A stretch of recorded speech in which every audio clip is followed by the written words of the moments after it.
asymptote.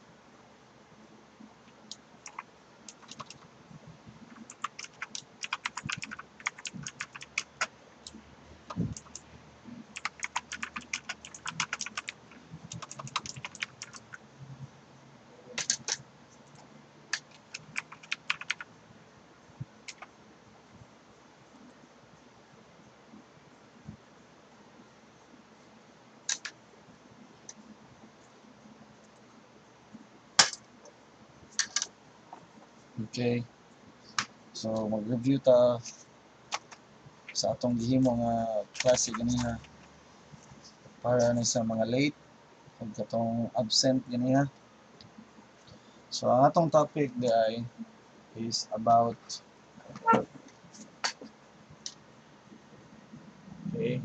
asymptote.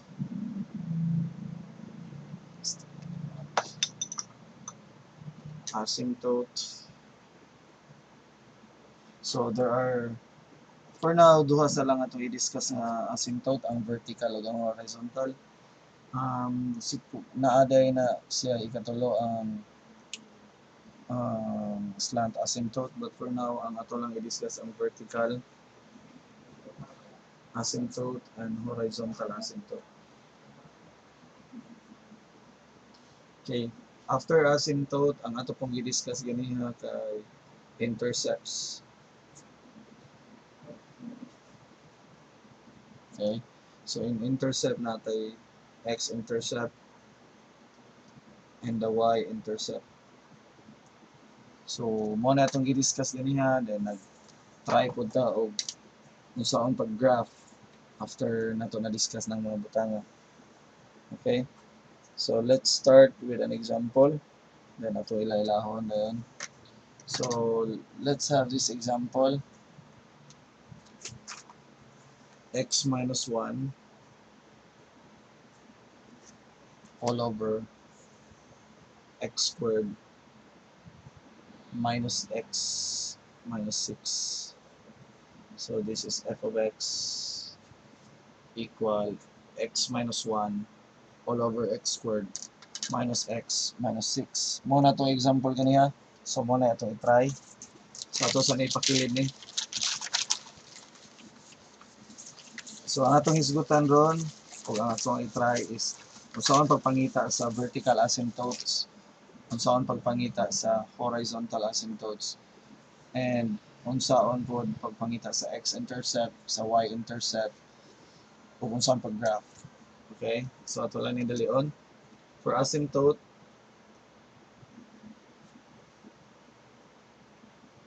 let's start with vertical asymptote. For vertical asymptote, ato lang i-consider or ato lang timanan or ato i-focus ang ato ang denominator in which x squared minus x minus 6, and we let that one to be equal to 0. So like on finding the domain of the function, we need to make our the objective there is to make our denominator to become 0.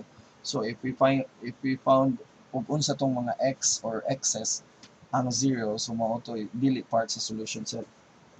For vertical asymptotes, same ra process, we will equal it into 0. Then after that, kini siya, since the first term is naka-squared, meaning there are two possible values for x. So that's why we try to factor it out and we equal it into 0. So the factor of x squared is of course x and x. And in order for it to become negative 6, unya ang tunga is negative x. So therefore, ang ato ang factor is negative 3 and negative 2. I mean positive 2. Okay? So kung imo ni ato na i-multiply ang padulngan ani kini. Okay. So therefore, ang atong vertical asymptote is x minus 3 is equal to 0 and x plus 2 is equal to 0. So it should be x positive 3 and x negative 2. Okay? So our x's is 3 and negative 2, and that would be our asymptotes. Okay? So our vertical asymptotes are 3 and negative 2. Okay? Erase na to.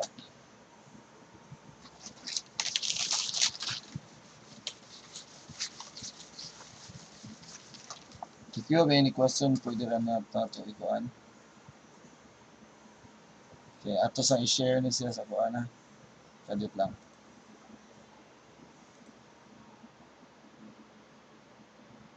Kadit lang ha.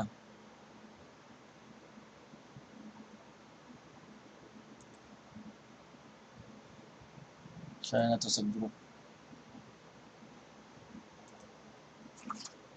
Let.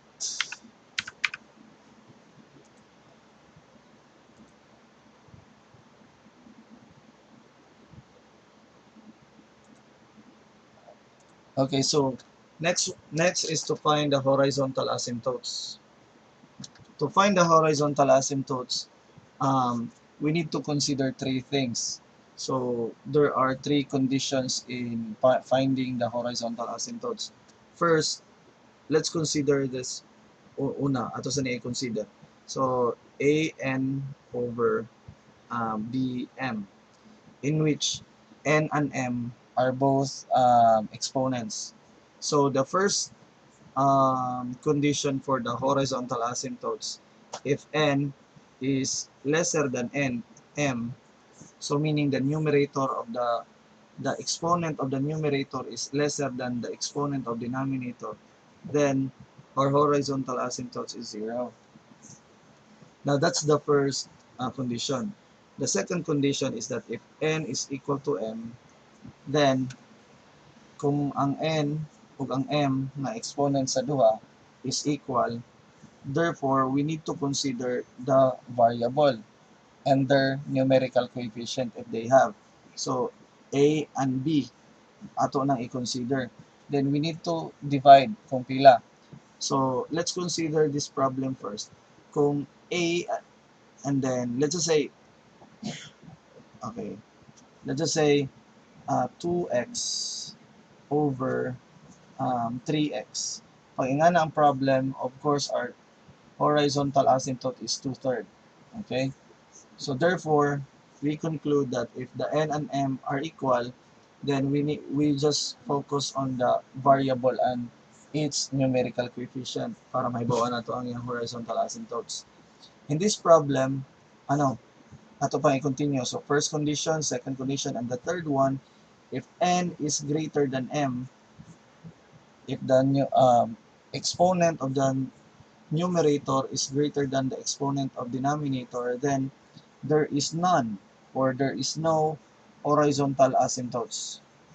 So none HA, or there is no horizontal asymptotes. So in this particular problem, if we can, if you can see, it's f of x equal to x minus 1 all over x squared minus x minus 6. So if we can notice that one has power 1 and the denominator, the first term, has power 2.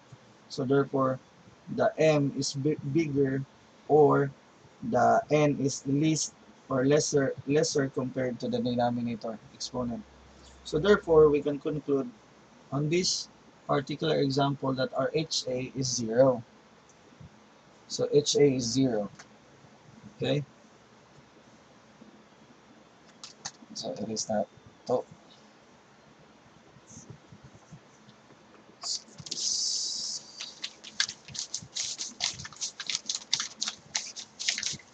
okay, next, we're done with the vertical asymptotes. We're done with the horizontal asymptotes.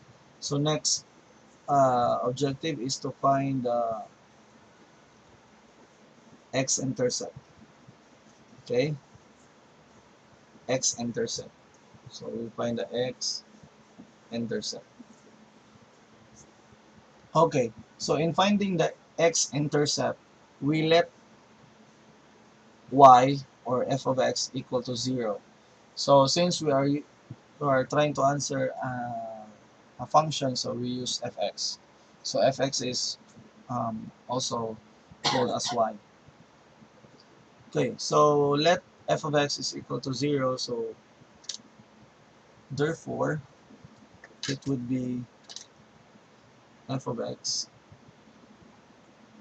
0 equal to x minus 1 all over x squared minus x minus 6. So ang atong buhaton ani, in order for us to simplify this one and to find the x-intercept is to cancel the denominator first para maka-proceed ta.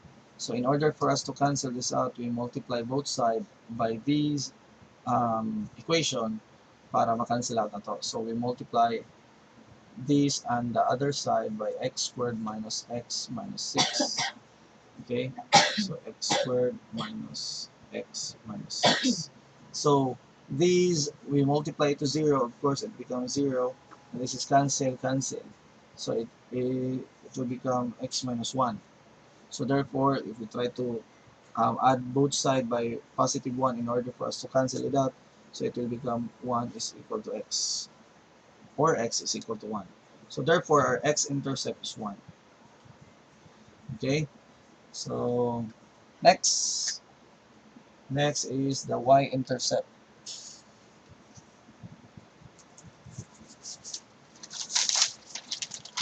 Y-intercept is the next.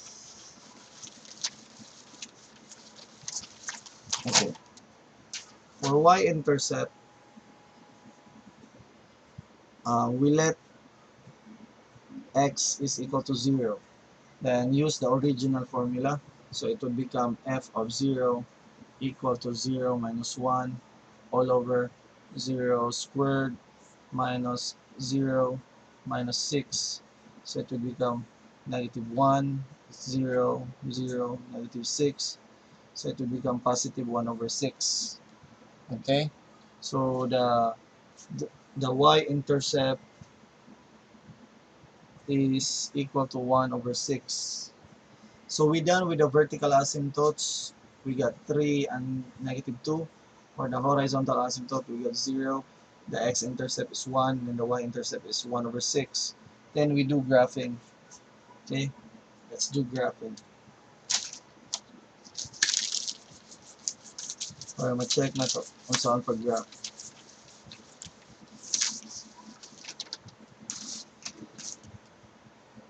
Okay, so ako sang suwato na ito ang Cartesian plane.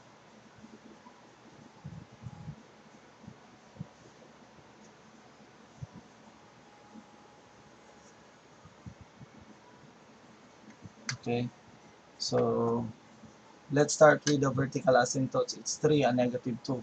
So let's consider this is 1, this is 2, this is 3. So therefore, this is our first vertical asymptotes. Let me make it straight first. Pabahalag di perfect straight. Okay. So that would be our vertical asymptotes, or first vertical asymptotes is the in 3. So the next vertical asymptote is negative 2. So negative 2, this would be negative 1 and negative 2. Okay. So I'm going to put the negative 2 first.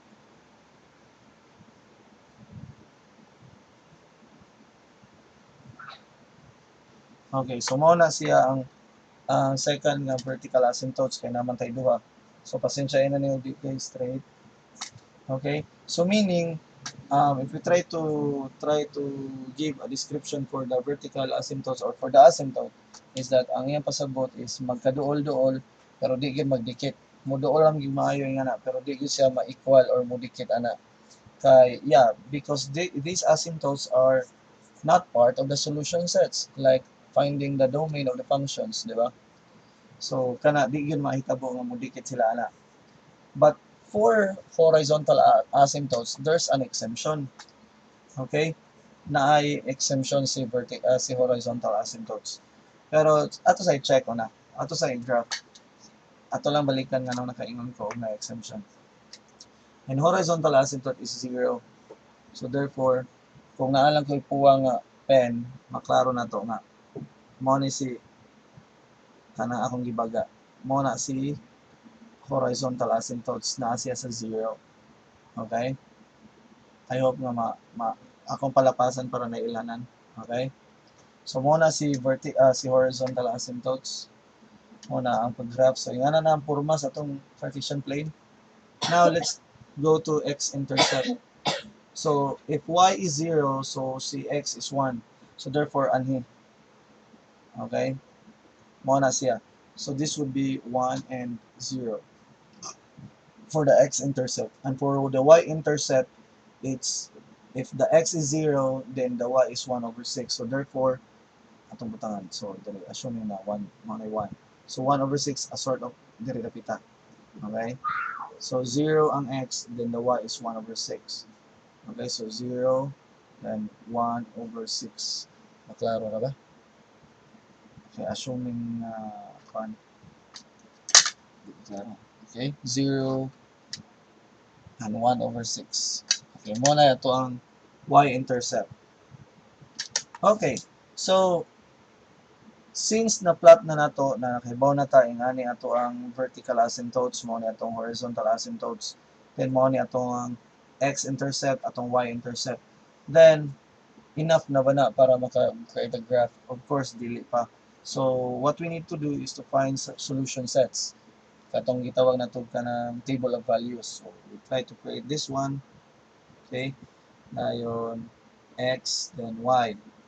So, para maka-kuan ta, maka-make sure ta na mabuo na to ang graph or makompleto na to ang graph. Sa outside, sa vertical asymptotes, dito sa tuo, magbuhat tag 2 points. Then sa inside, dari sa sulod, another 2 points at least. At least 2 points para makaibaw lang taon sa forma sa itong graph. And sa left side sa gawas, 2 points sad.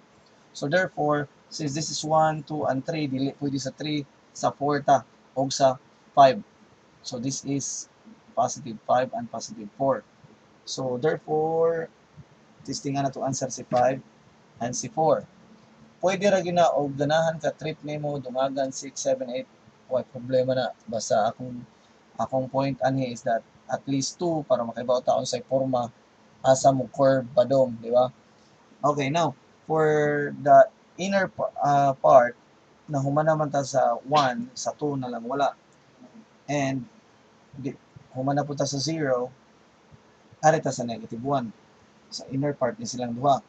Then sa kining gawa sa left, negative 1, negative 2. So this would be negative 3, and this would be negative 4.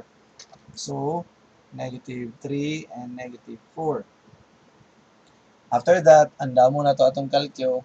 Mag-anda po kong calculator sa ako ang end array para ma-solve na to siya. Okay? So, let me check my calculator. Calculator. Okay. So, we use the original equation x minus 1 all over x squared minus x minus 6. Okay? Mora na. Then, i-substitute. So, let's start here. It's 5 minus 1 all over 5 squared is 25 minus 5 minus 6. So, it will become 4 over, it's 20, it's negative 11, it's negative, it's a 20, then negative 40, positive 14. So 4 divided by 14. 4 divided by 14, 0.2857. 0.2857. So therefore, 5 dira, so saka na ibabaw ani. Ibabaw sa horizontal asymptotes. Dayon ato i-try ni si 4. Okay, so ato ra gyapon ilisan, same procedure. So it will become 4, it will become 16, it will become 4. So this will become 3. 16 minus 10 is 6, so 3 over 6. It's 1 half, 0.5. So 0.5, so pasaka. Okay? So kung ato i-plot kung si 5, kung si x is 5, therefore si y is dari dapita. Okay? So if x is 4 din tunga-tunga sa 1, so let's just say kini tunga-tunga ni, assuming. Okay? So therefore we can conclude if we try to connect these points atong graph is padong saka. And of course, na may asymptotes di gyud na siya modikit. Mo na importante maghimo da ng asymptotes. Tapad lang pero ayaw lang ipadikit. As well as dire, di ba na may horizontal asymptotes dire. So straight lang na dito, tapad lang, ayaw lang, dili lang modikit. Okay? Kung ato na isumpay dito taas wala na, so di na mahuman. Okay? So next is 2. For 2, ito ilisan, it's 2, then 2 squared is 4, then 2. Okay, so it will become like 1, cancel, it's negative 6, so negative 1 over 6, 1 over 6, negative, so it's 0.166. 2 na ito lang sa okay. Negative 0.167. So therefore, if the x is 2, then the y would be negative 0.167. So therefore, aray napita aray sa ubos sa horizontal asymptotes. Okay? So we can conclude now from here in the x-intercept padong sa 2, so ang atong graph nga ni paana dahil paubos ni siya. Okay? So yan na yung forma. Pero wa pa na siya mahuman na. So wa pa ta kay ba kung kini ni ang negative 1 kung pasaka ba ni or mobalik ba ni ubos. So let's try. So this would become negative 1. This would negative 1 squared is positive 1. This is negative 1. Negative times negative 1. So it will become positive. Okay? Okay? So this would become negative 2. And this would become 1 plus 1 is 2. It's negative. Negative 1 is 1. Negative 1 squared is 1. Plus 1 minus 6. So 2, 6, it's 4. It's negative 4. So meaning it's negative 0.5 or negative 1 half. So it's negative 0.5. So therefore, tunga. Okay? So therefore, dili day siya padong ubos, so padong siya saka. Okay? So nga na itong possible graph. Okay? So yeah, na may asymptote dapat dili mo dikit. And katong akong gingon ganiha nga naa ta exemption sa horizontal asymptotes. Tanawa di kini nganong nidikit man. So mo na si exemption sa iyang intercept. Okay? Nga mo dikit kay basinay makiglalis nganong nidikit man na asymptote, di ba? Dili pwede mo dikit. So mo na akong gingon ganiha nga na exemption because of how we try to find the intercept. Okay? But di gina mahitabo sa vertical asymptote. Sa horizontal na. Now, let's continue negative 3. So, it will become negative 3. It's negative 3 squared is 9. Okay, negative 3. So, it will become negative 4. 9 plus 3 minus 6. So, it will become negative 4. 12 minus 6 is 6. So, it's negative 4 over 6. 4 divided 6 is equal to 0.6667 and negative. So it's negative 0.667. Okay? So therefore, aras ubos kung kini si negative 1, so dool ni negative 1. Dire. Okay? Now for negative 4, atong inisan, negative 4, it's negative 4. It's 4 squared is negative 4 squared is 16. This is 4. So it will become negative 5. This would be 16 plus 4. minus 6. So it will become negative 5. And then it will become 20 minus 6 is 14. So negative 5 over 14. So 5 divide 14. It's 0.357. So negative 0.357. So, ano siya? Dol-dol siya sa horizontal asymptote. So, therefore, we can conclude na from here to there is pasaka. Okay? So, nga na to ang graph. And from here to there is paubos. So, na may asymptote diha, dapat dilimitid. So, nga na atong forma sa itong graph. Okay? So, nga ni atong forma sa atong graph. Tanawa palihog. Okay. So, nakompleto na nga to ang objectives na tayo vertical asymptotes, na-solve na to horizontal asymptotes, x-intercept, y-intercept, and we do the graph. So, yan na ang forma sa itong graph. Thank you. Any questions, you can type it in the comment box or section. So, sunod na itong i-video diri is ang simplification sa katong kasagaran nga i-post sa Math Let Review and the Let Review Philippines, or para sa maunsa nga group gani akong gikuanan. Yeah, Let Review Online.